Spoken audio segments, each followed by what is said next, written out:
Hello everybody, this is me, Tim from Tim and Jordan on Wrestling, and here we are back again with a video. This time, it is WWE Monday Night Raw review for the 29th of August 2016 edition of Raw, and let us start with this episode.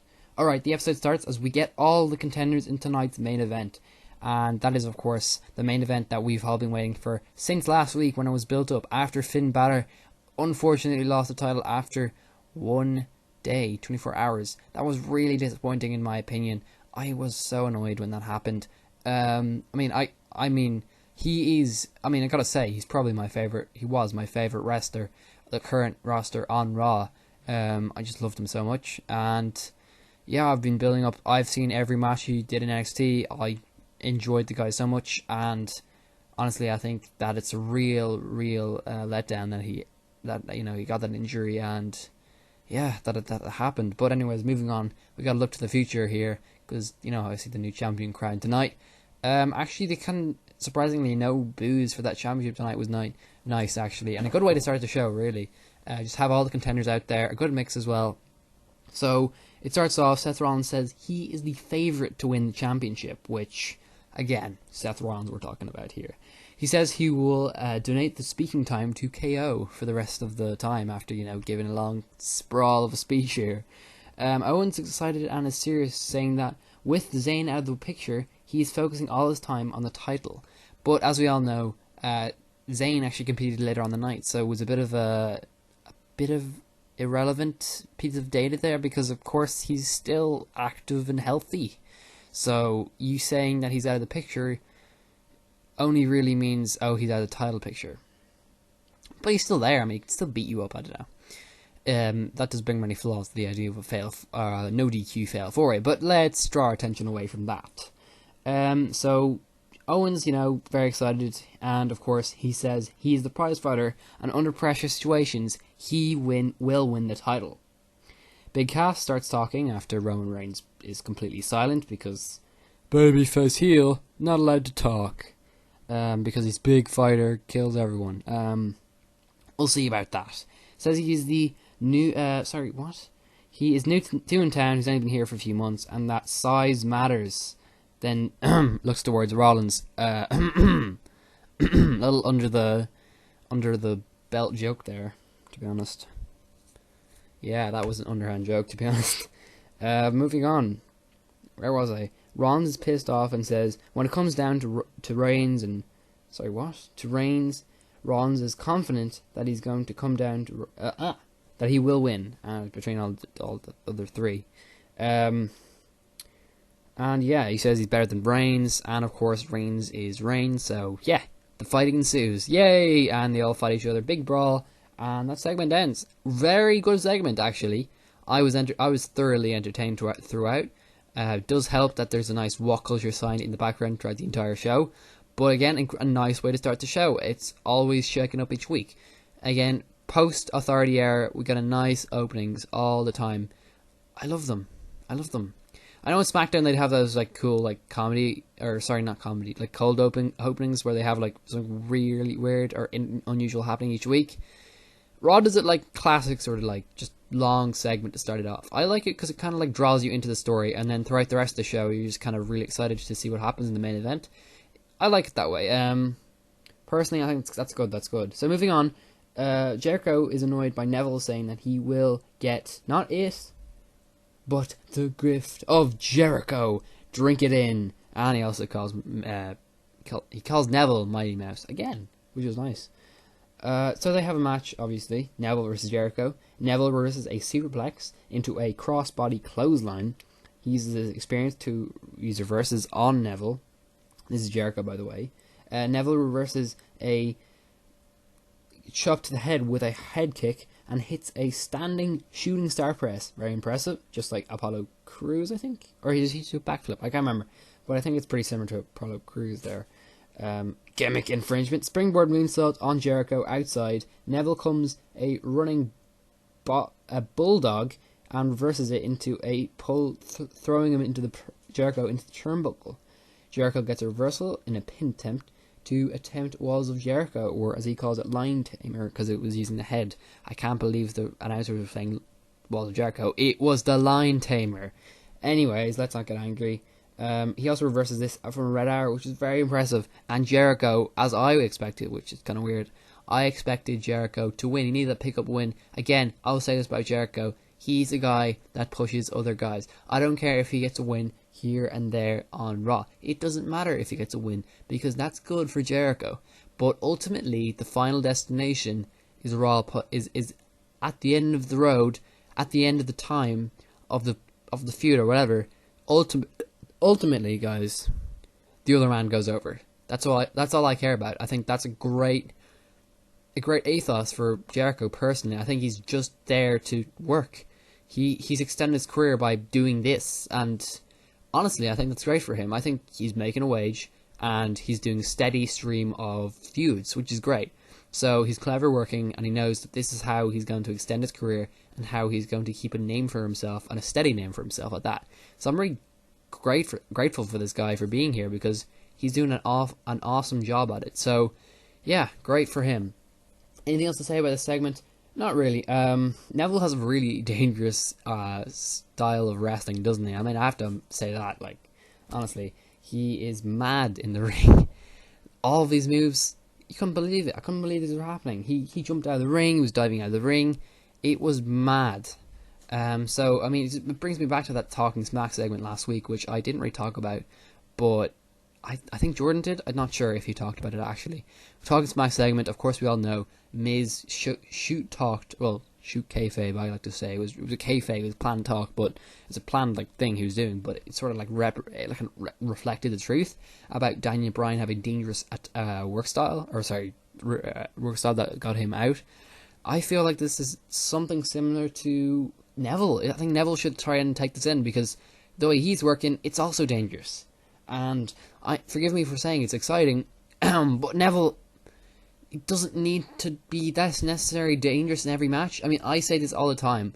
Things like the turnbuckle outside the ring thing by Seth Rollins, that's cool and all once in a while at a major pay-per-view, but you can't be doing crazy stuff like this every single night. Neville, I mean, I think he needs to tone it down just a little bit. I mean, I sound like Vince McMahon right now.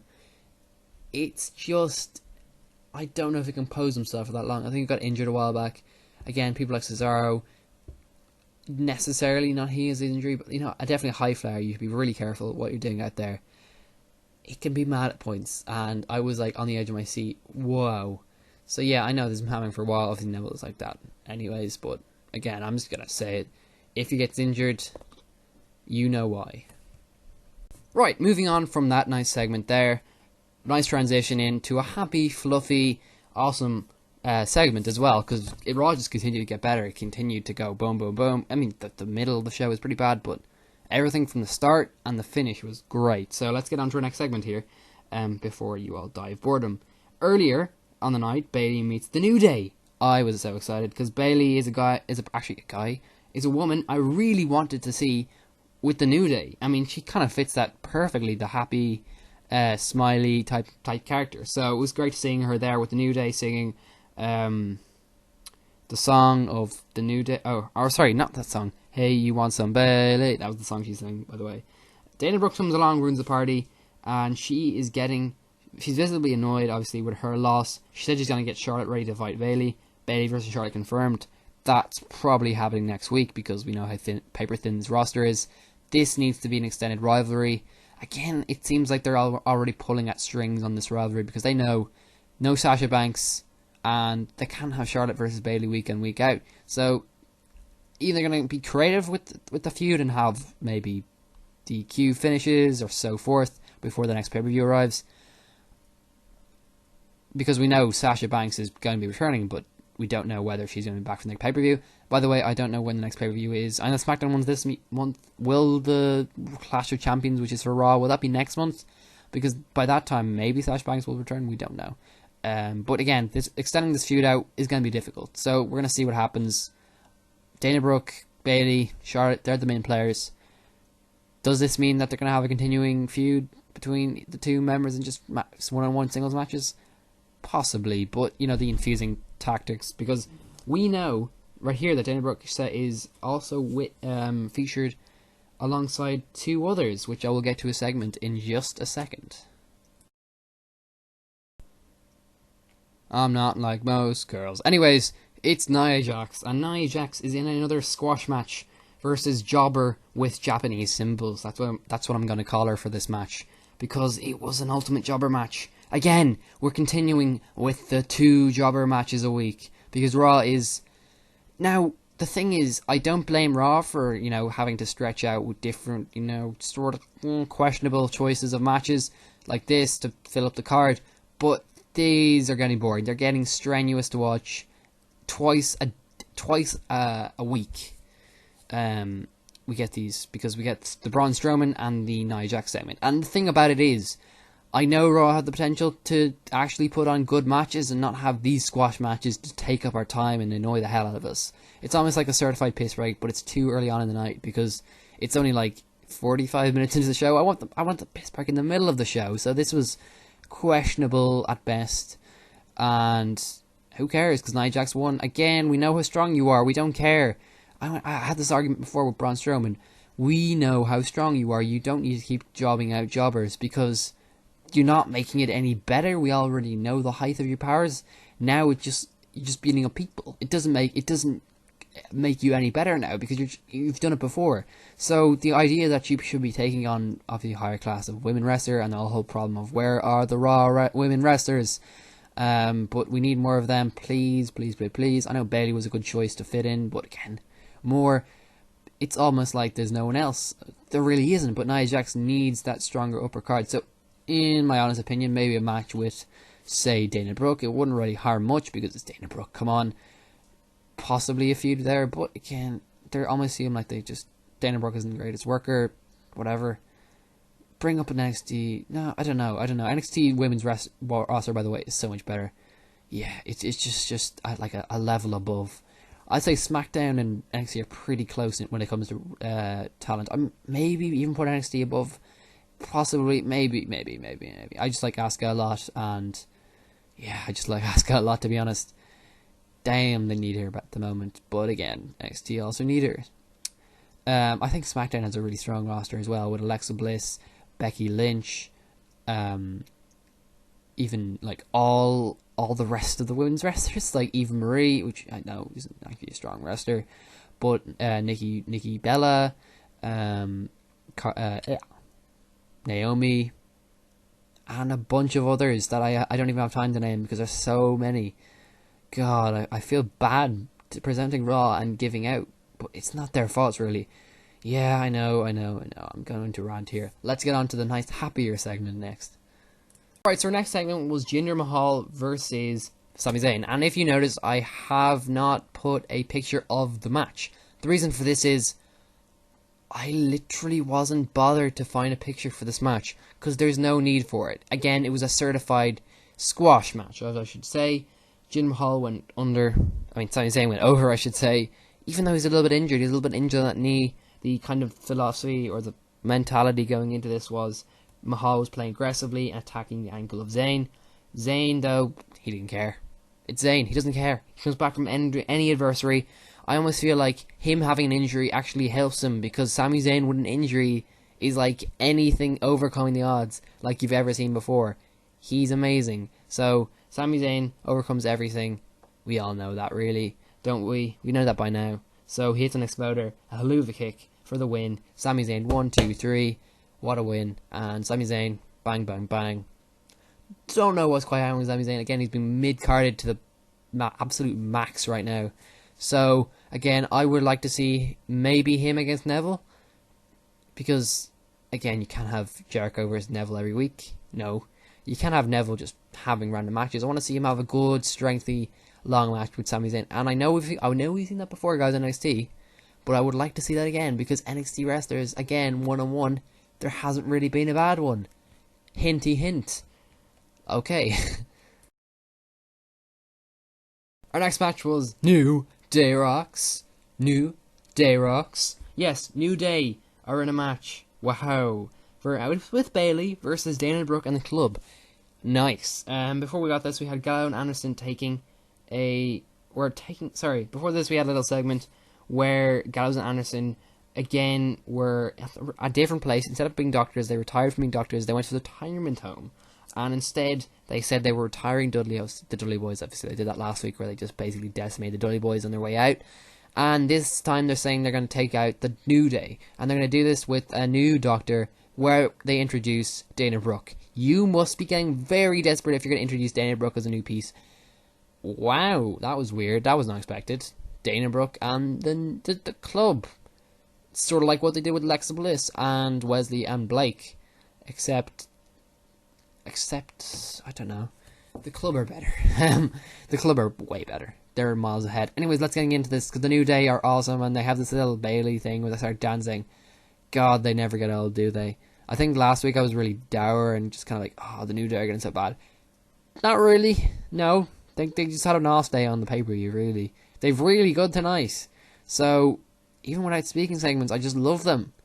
Is it some like magic that's transcending through the videos out of the screen towards me? That sounded really weird, but it's like I love them every time. God, like even the nice touches, like Xavier Woods playing Francesca 2, or IP Francesca 1, outside the ring was really nice and really cool. Let's get to the match before, again, I rant. So a beating is taken by Anderson from Kingston and Big E early on. Now they just bet the living hell out of them. Anderson and Dana Brooke get beat up by Bailey. Bailey is beating up everybody in this match. And, well, obviously the New Day, but before the New Day, she hits the elbow, she hits them left, right to the music of Francesca 2. Bailey was so entertaining outside the ring, she was clapping along to the beating punches of Kingston and Big E in the corner. Nice. Bailey hits a clothesline, I think, on Brooks, and a suplex, and a belly-to-belly suplex. Flying elbow and close fall. Sorry, not a flying elbow and a close fall. Then, of course, we had another close fall, and Bailey hit the belly-to-belly suplex as cleared house by the New Day outside. Dana Brooke tried to hit a close fall by, distracting. But no, Bailey gets out of it. She hits the belly-to-belly suplex. 1, 2, 3. Bailey gets the win. Yes, that's how I like it. Again, I like Bailey a lot, so well done to that. I like it. I like it, man. I do. I don't know. The New Day and the Bailey, they're working well together. They're on all cylinders in this. Can't stress how much enjoyment I found from this episode of Raw as opposed to last week's. God, I like this. So again, it's not just standard Bailey just like interfering. She can do anything really. She's the most over wrestler on Raw now at the moment because again, Charlotte is just hiding behind Dana Brooks at the moment. Sasha Banks is injured. We obviously know that she's not the invincible person we thought she was. Bailey, again, she did lose twice to Asuka, but come on, like she came out looking freaking strong afterwards. I don't know how it's possible. It's Super Cena. Oh my god. No, but it's a good version. Don't worry, kids.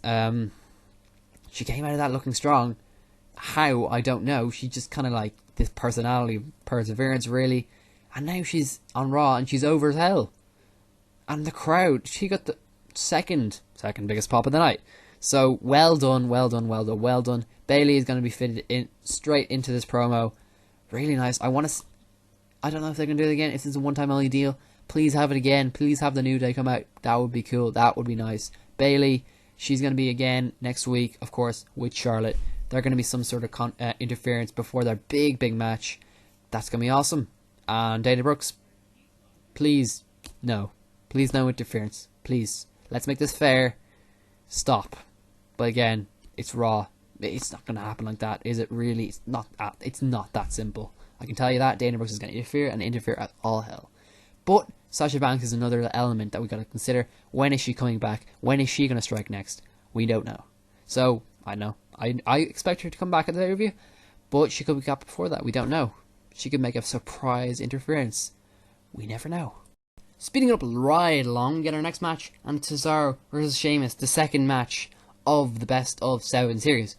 I was expecting this to happen. Of course, what happens when Cesaro wins 2 matches? Oh my god, it's getting 2 over. Let's just start again. Best of 7 series. Sheamus, we don't want to hurt you.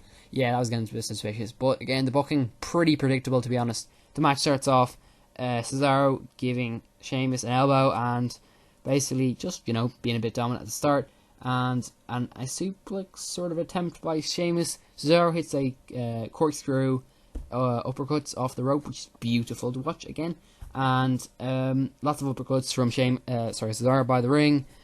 Sheamus gets out and is basically hitting them around the place. They get it back at a cloverleaf. Sheamus throwing Cesaro into the ring post. Unbelievable. The show of strength by Cesaro, though, is incredible. The way he just throws Sheamus out of the ring, like, come on.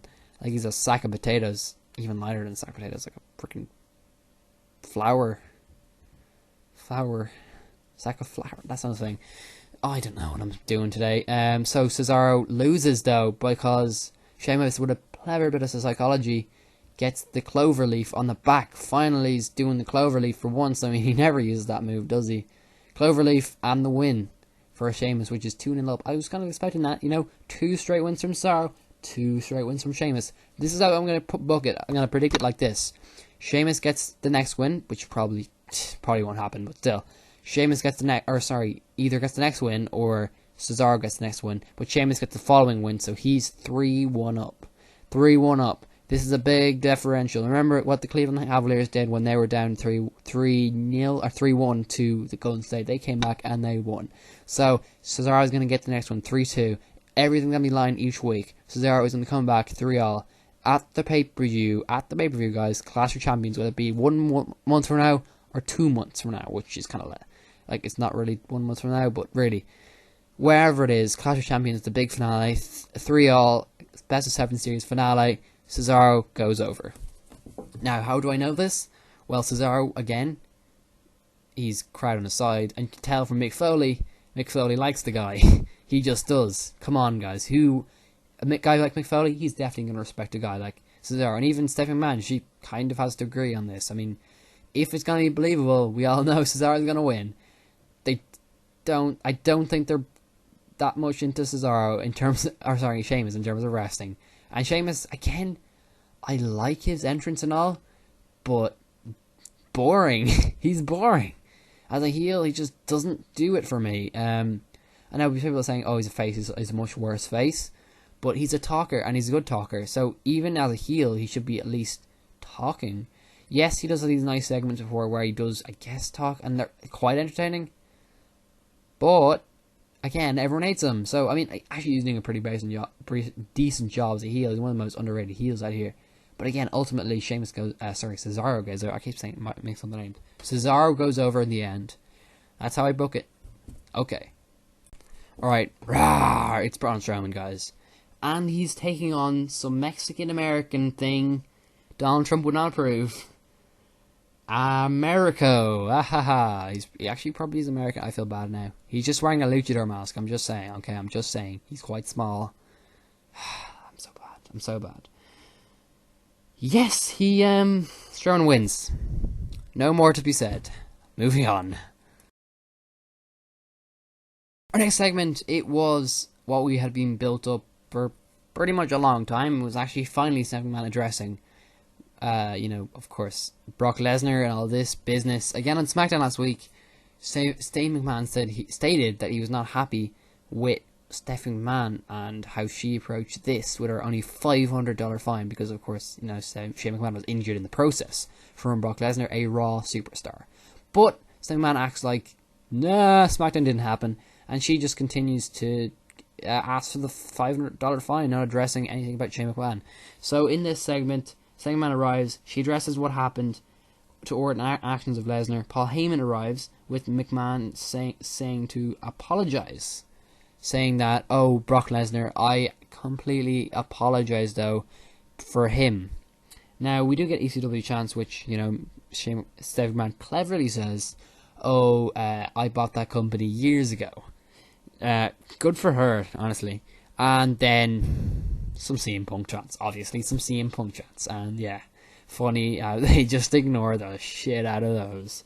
Right, he begged Lesnar to stop, says Heyman, and he says that he will pay McMahon the $500 she owes. And again, a silly little amount of money. Again, this is what Jordan said from his mouth on SmackDown one time. He said, Yes, this is literally pocket change. Not even pocket change. This is like the 1 cent you throw out of your wallet because you're like, I don't care. That's like a minuscule amount for Brock Lesnar to give. He got a 2 million paycheck, or sorry, 1.5 million paycheck for his UFC 202, or sorry, 200. Was it 200?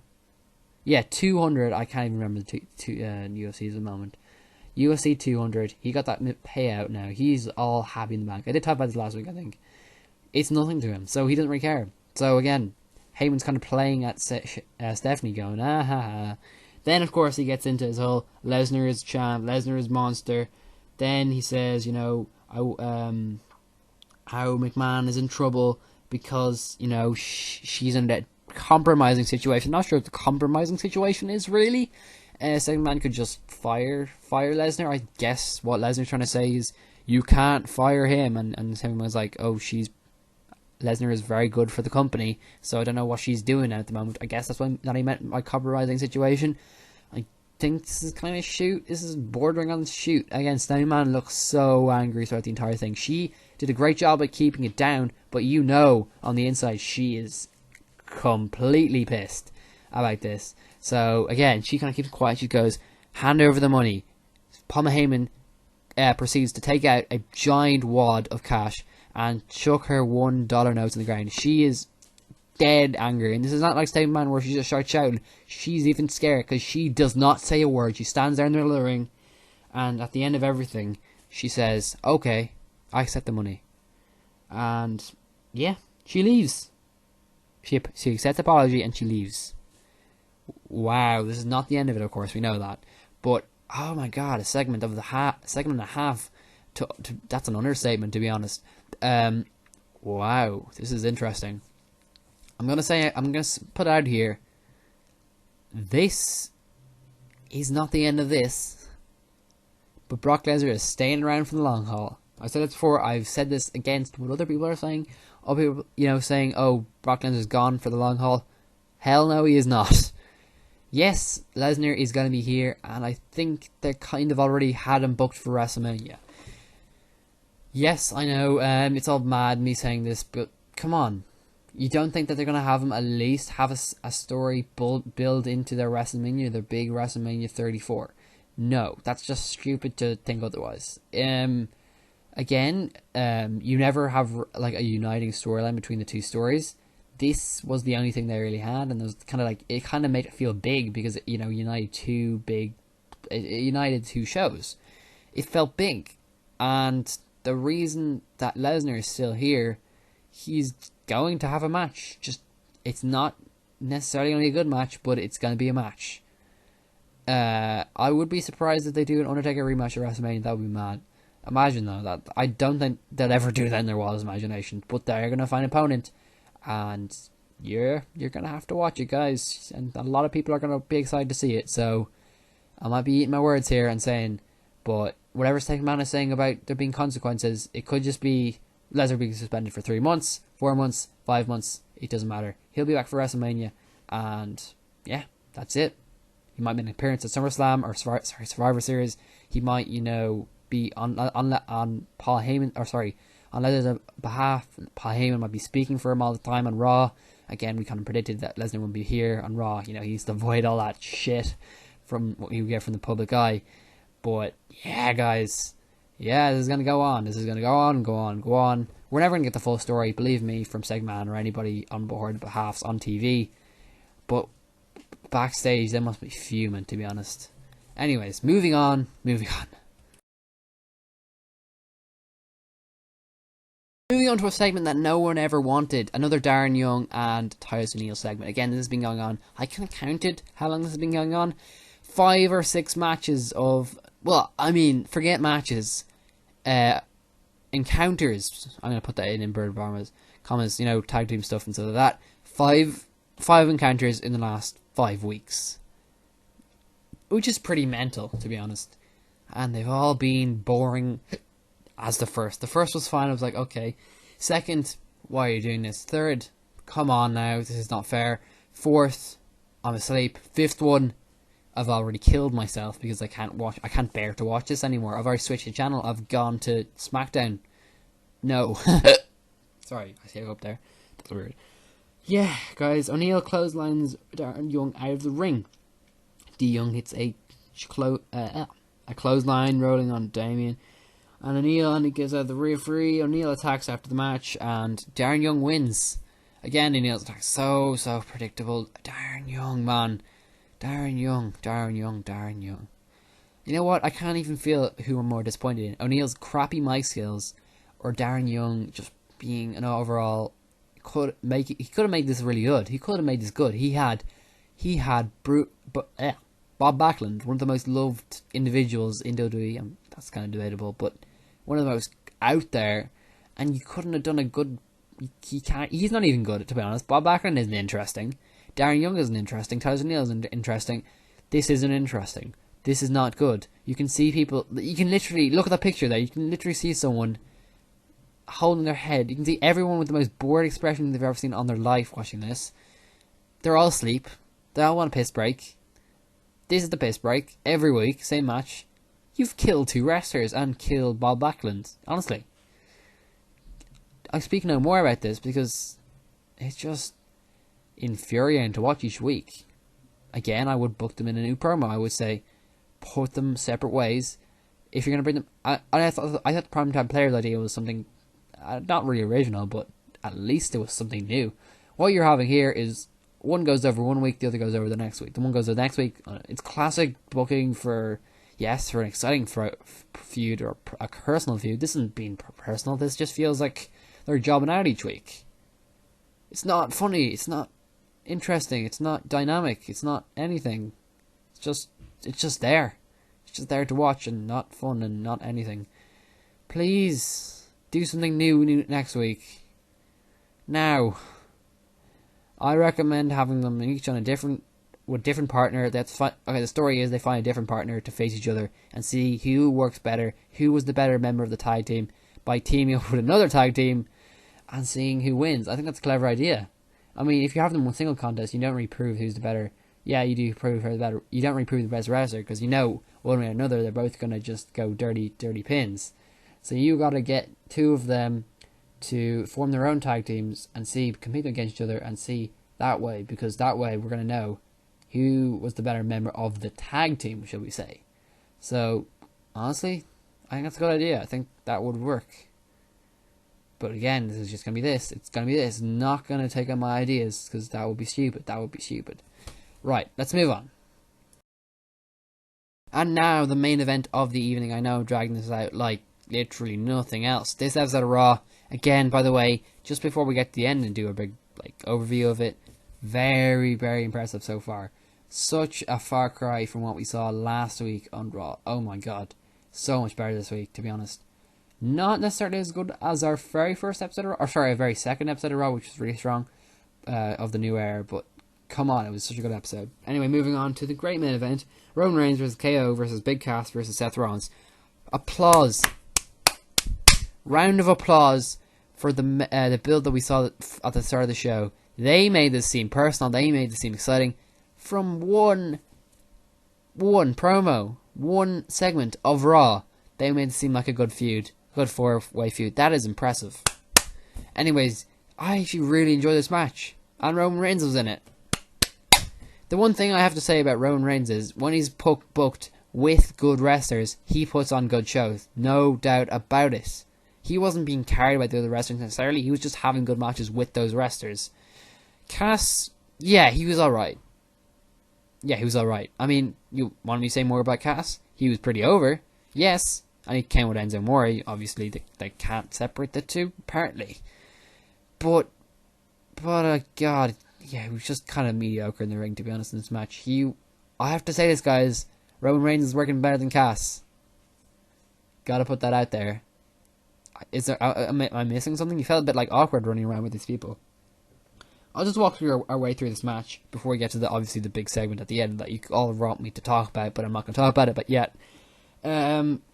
We had Owens run around to the 3, staying outside. Very good, nice psychology from him.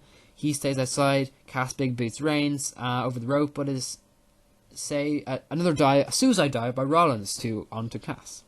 Rollins dives on Owens and Cass. Cass dives there and then bang, bang, bang, splashes, Empire elbows, but a Superman punch by Reigns and Cass.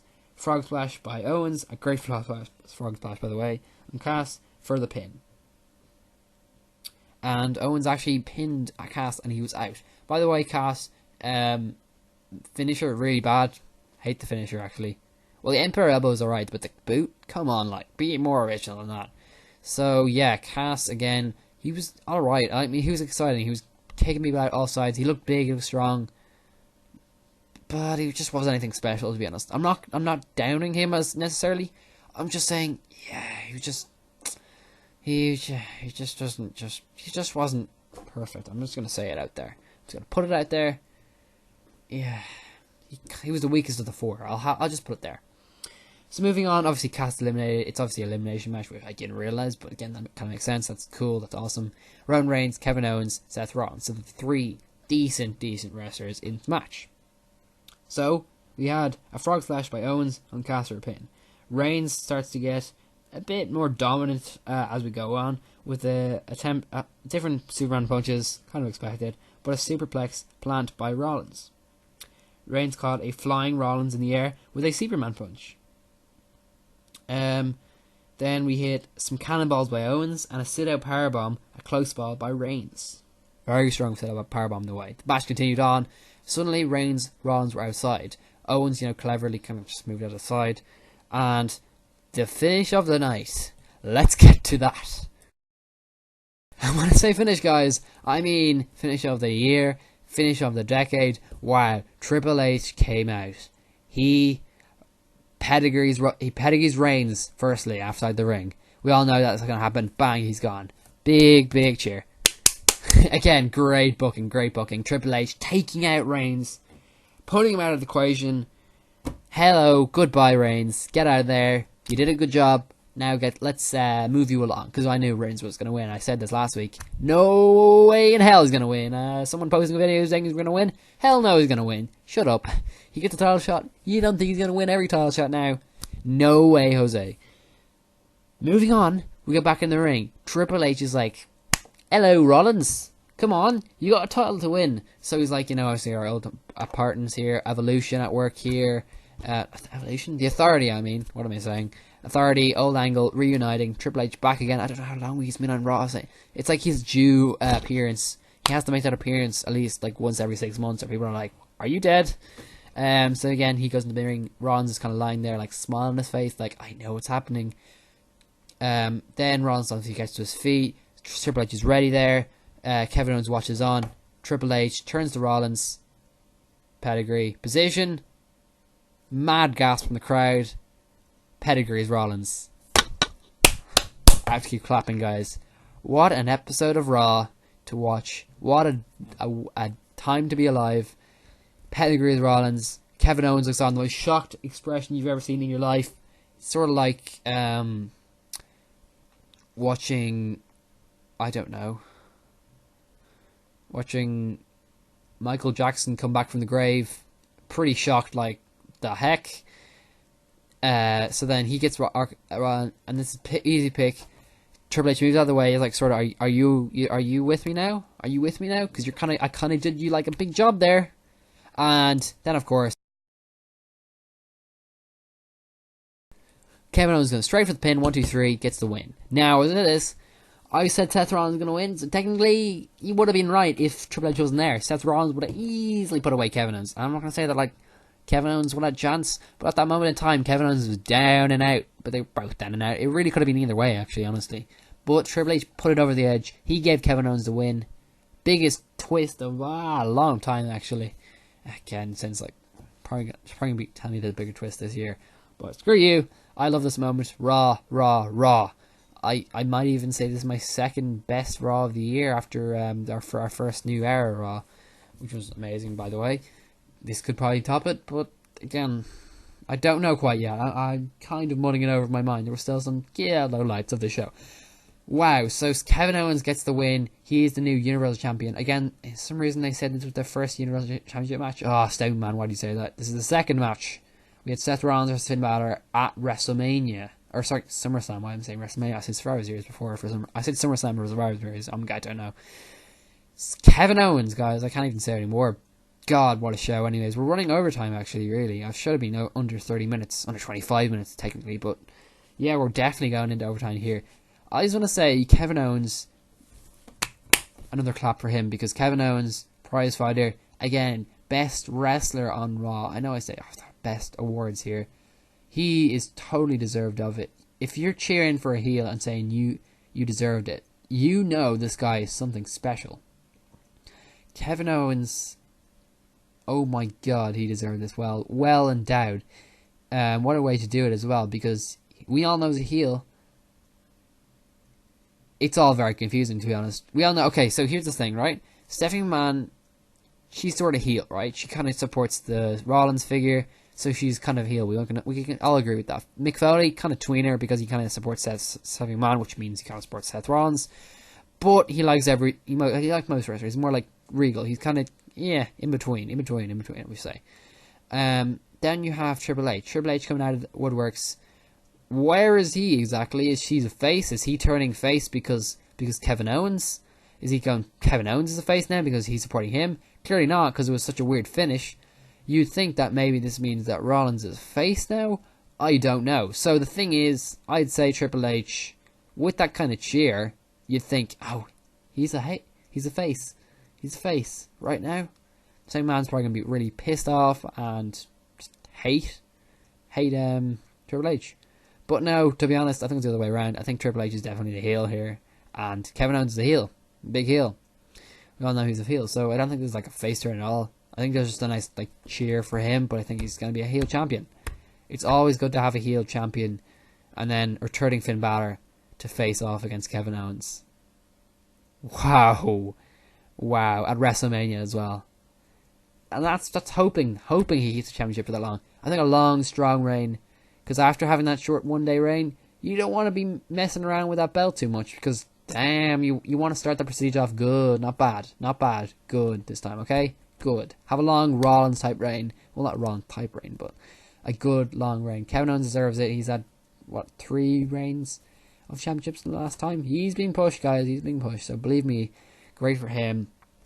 Just recapping this episode of Raw. Really, really enjoyable episode of Raw. We had the last highlights of New Day. We had this main event. We had without everything. No, we had that big segment that was really interesting with Paul Heyman, Stephanie McMahon, and we even had the club, which were cool. And some surprising matches that were actually pretty enjoyable, like Jericho and the Dangerous Neville. So yeah, it was a really good show. Again, second favourite Raw I've seen so far. Really enjoyable. Really, again, it made it even better that last week's Raw wasn't that great, because I was really surprised and amazed at how good this episode of Raw is.